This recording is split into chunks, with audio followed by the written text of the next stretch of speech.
ডাল, আলু ভাজা, মাংসের ঝোল। গণট্যুরে আমাদের সবাই মিলে একসঙ্গে দীঘা বেড়ানোর আজ তৃতীয় পর্ব। এই তৃতীয় পর্বে থাকছে ঢেউসাগর, সঙ্গে আমাদের রাত্রিতে খাওয়া দাওয়া, আরও অনেক কিছু। চলুন আমরা শুরু করি আজকে। প্রতিবারের মতো আমাদের রানী এবারেও কিন্তু পাঁচুদা আছে, আর আমাদের রাত্রে রান্না বান্নার জন্য একদম জোগাড়যন্ত্র হয়ে গেছে, রেডি বসে গেছে। আজকে হবে মুগ ডাল, আলু ভাজা, মাংসের ঝোল, ওর সঙ্গে পাঁপড় ভাজাও থাকবে। পাঁচুটা আমার রপে আছে। আমরা একটু ঘুরে আসি।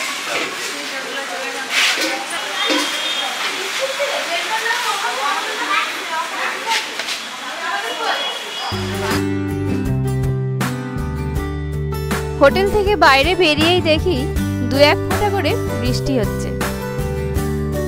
ঘড়িতে বাজে রাত্রি 8টা। ঢেউসাগর প্রায় রাত্রি 9টা পর্যন্ত খোলা থাকে, তাই সবাই মিলে চললাম একটু খাওয়া দাওয়া করে ঢেউসাগর ঘুরে আসার জন্য।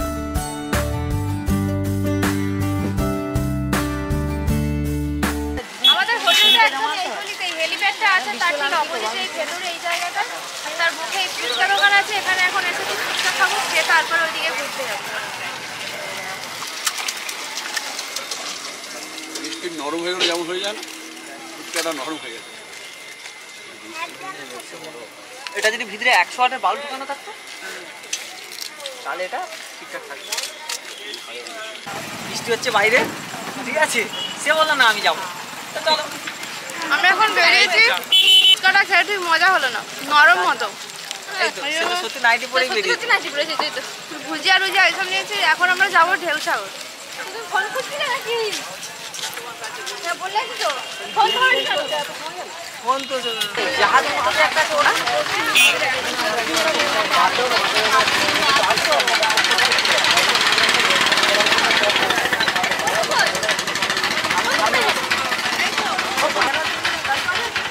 আমাদের এই অটোটা নেওয়া হয়েছে।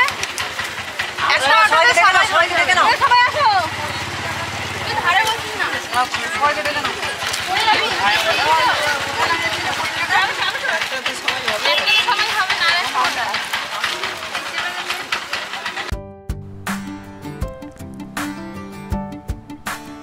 হেলিপ্যাডের কাছে আমাদের হোটেল থেকে অটো ভাড়া লেগেছিল জনপ্রতি 10 টাকা।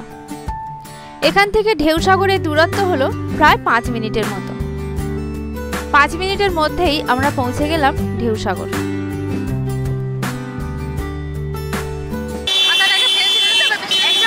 সবাই মিলে ধরেনি বলে পেছনে টোটোয় আরো 5 জন আসছে, সেই জন্য নেমে আমরা অপেক্ষা করছি, একসঙ্গে যাবো। আমি কথা বলে নেব। ওটা আপনি কি বলছেন? গণট্যুরে ঘুরতে আসার এটাই আনন্দ। আমাদের সবার সঙ্গে একতা একদম চূড়ান্ত পর্যায়ে থাকে। আগে আমরা পৌঁছে গিয়েছি বলে আগে যে ঢুকে যাব এমনটা কিন্তু নয়। আজকে আমি ওয়েট করছি, পরের দিন যদি আমাদের আসতে দেরি হয় তখন ওরাও আমাদের জন্য ওয়েট করবে। এই ভালোবাসার সম্পর্কটুকু সারা জীবনে স্মৃতি হয়ে থাকে। তাই আমরা যতই একা একা ঘুরতে বেরোই না কেন, গণট্যুরে না আসলে একদমই ভালো লাগে না। এই ভালোবাসার টানেই কিছুদিন অন্তর অন্তর আমরা বেরিয়ে পড়ি গণট্যুরে। আপনাদের সঙ্গে কথা বলতে বলতে 10 টাকা টিকিট মূল্য দিয়ে ঢুকে পড়েছি ঢেউসাগর। ঢোকার মুখে গেটে খুব সুন্দর করে সাজানো আছে লাইট দিয়ে, তার সঙ্গে দুই পাশে আছে লম্বা লম্বা জিরাফ।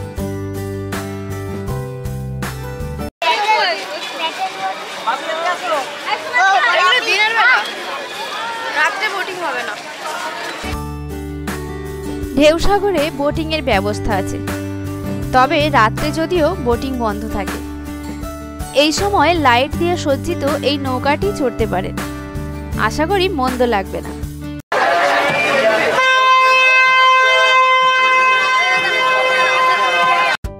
লাইন ছাড়া টয় ট্রেনের ব্যবস্থা আছে, যে টয় ট্রেন রাস্তার ওপর থেকেই এমনি গাড়ির মতো চলাচল করছে। ছোট কচিকাচাদেরকে নিয়ে এই ট্রেনে চড়লে বেশ মজা লাগে। এখানে বাচ্চাদের জন্য গাড়ি, ডাবল প্যাডেল করা সাইকেল, আরও অনেক কিছু আছে।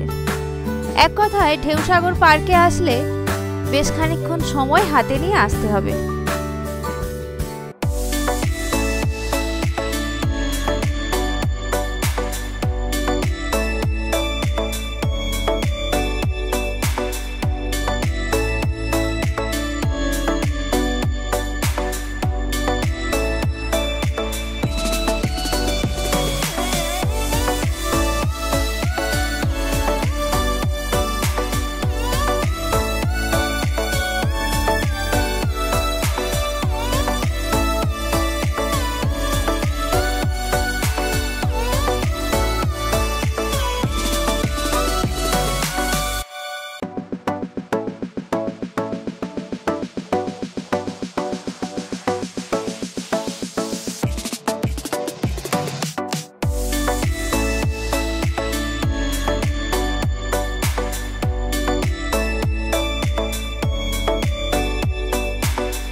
আমার মেয়েকে একটু আনন্দ দেওয়ার জন্য এখানে আইসক্রিম কর্নারে এসে কিছুক্ষণ সময় দিলাম।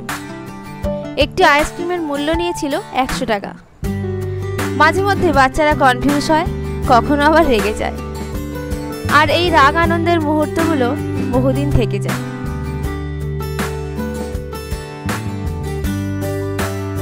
এই পার্কের ভেতরে খাবার দাবারের অনেক রকম ভ্যারাইটি আছে, চা, কফি, স্ন্যাক্স, এছাড়াও বিভিন্ন রকমের ফাস্ট ফুড, আইসক্রিম ইত্যাদি। এক কথায় বাচ্চাদের সঙ্গে সঙ্গে বড়দেরও খুব ভালো সময় কাটবে। খাওয়া দাওয়া, গল্প, আড্ডা এইসব নিয়ে প্রচুর মজা হবে। এরপরে সবাই মিলে চললাম জাহাজ বাড়ির দিকে। জাহাজ বাড়ি যাওয়ার এই রাস্তাটি পুরোটাই আলো দিয়ে সজ্জিত। আলো দিয়ে এমনভাবে সজ্জিত করা আছে, ভেতর থেকে কে আসছে না আসছে সত্যি চিনতে পারা যাচ্ছে না ঠিকঠাক ভাবে। দুটোই পাওয়া যেত। হ্যাঁ, হালকা মানে সফট লাইটে থাকতো, ওই সময় থেকে বসে থাকলে একেবারে পুরোটা। তবে ঢেউসাগরে আসার জন্য আমার একটাই কথা বলার, যদি আপনারা ঢেউসাগর আসেন তাহলে একটু বিকেল বিকেল আসবেন। এক কথায় সূর্যাস্তের ঠিক আগে আসলে বিকেলের সেই মুহূর্তটাকে খুব সুন্দরভাবে উপভোগ করা যায়। আর ঠিক তারপরেই সূর্য অস্ত যাওয়ার পর আলোকসজ্জায় যখন এই পার্কটি পুরো সেজে ওঠে, সেই দৃশ্যও দেখা যায়। পাকানো আলু, আলু আইসক্রিম, আলু আইসক্রিম, এটা বেগুনি কত করে? আলু বেগুনি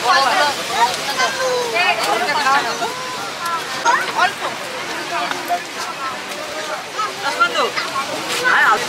দুটো বেগুনি নিয়েছি 5 টাকা করে, 10 টাকা। এবার টেস্ট করে দেবো। সে ওখানে বল, তোমরা ফুচকা খাচ্ছিলে আর তুই কি করছিস? বল আমি দেখছিলাম তোর।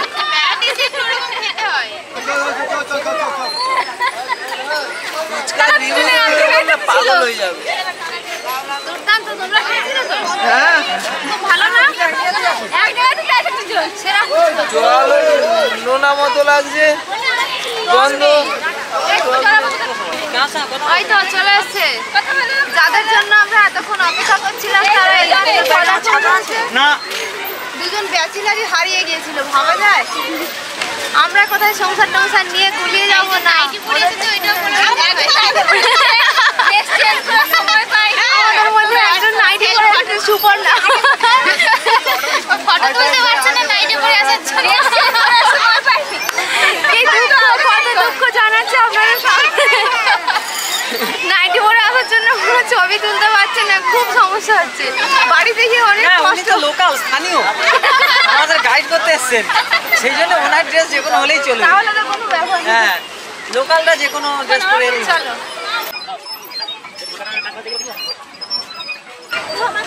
আমাদের সঙ্গে এতগুলো ছোট বাচ্চা কখন এসে জানি না, এসে দোলনা চড়তে ব্যস্ত হয়ে গেছে। 1 2 3 পরপর 3 জন।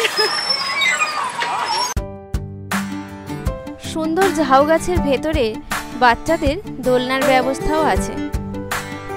সমুদ্রের ধারে মৃদুমন্দ বাতাস খেতে খেতে বড়রা গল্প করবে আর বাচ্চারা আনন্দ করবে। এখানে বসার সব ভেঙে গেছে, এবারে হাঁটতে হাঁটতে ওই দিকে বেরোবো বিচের ধার ধরে। সারাদিন ঘোরাঘুরিতে তো ভালোই ক্লান্ত, ঘুম পাচ্ছে। আর কি সুন্দর হাওয়া লাগছে সমুদ্রে। হ্যাঁ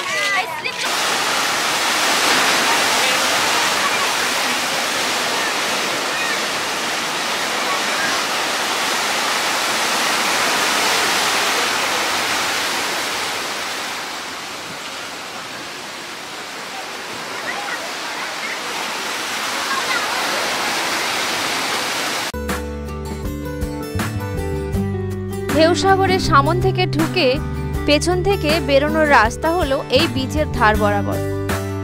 জাহাজ বাড়ির পাশ থেকে 2-1 জায়গা থেকে বেরোনোর জন্য রাস্তা করা আছে।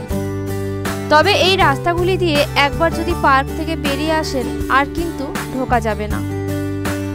এই বিচের ধার বরাবর হাঁটলে সোজা চলে আসবেন 2 মিনিট পরে নিউ দীঘার মেন গেট।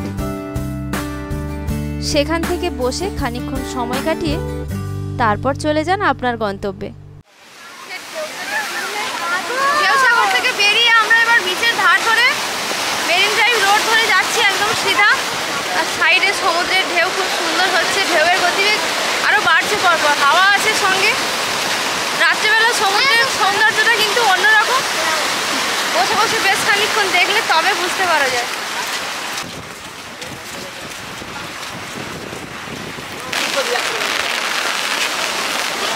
ঢেউসাগর থেকে আমরা ফিরছি এখন সেই ওয়াচ টাওয়ারের কাছে এসে গেছি, কিন্তু বেরোনোর পরে ভালোই জোরে বৃষ্টি এসেছে। ছাতা পুরো হাওয়া মারছে সমুদ্র থেকে, এক সাইড করে ধরে রাখতে হয়েছে। বৃষ্টি মোটামুটি ঘন ঘন এসে ভালোই ডিস্টার্ব করছে আমাদের।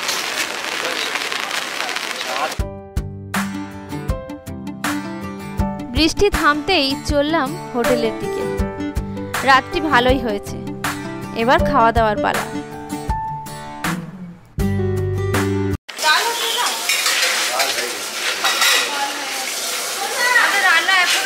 ঘন্টাখানেকের মতো বাকি আছে, আমরা এইমাত্র সবে ফিরলাম।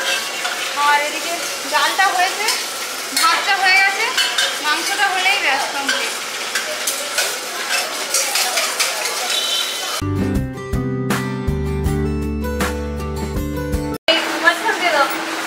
সবে মাংসের ভান্ডারটা খোলা হলো, এবার সার্ভ করবো, খাওয়া হবে।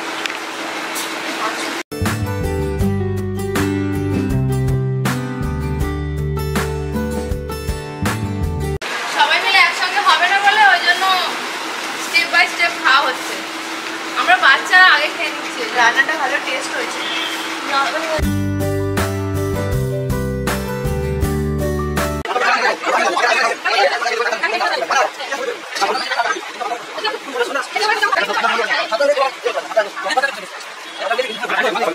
এখন ঘড়িতে বাজে 12টা, আর সেই রাত 12টার সময় এখন চলছে ডিনার। কখন খাওয়া শেষ হবে, ঘুমোবে কখন, আবার সকালবেলা উঠে ঘুরতে যাবে কখন জানি না। তবে সে যাই হোক, ঘোরা মোটামুটি ভালোই হচ্ছে আমাদের। না, আমাদের সব থেকে রানী খুব খুশি, সেই জন্য আমরাও খুব ভালো আছি, আনন্দে।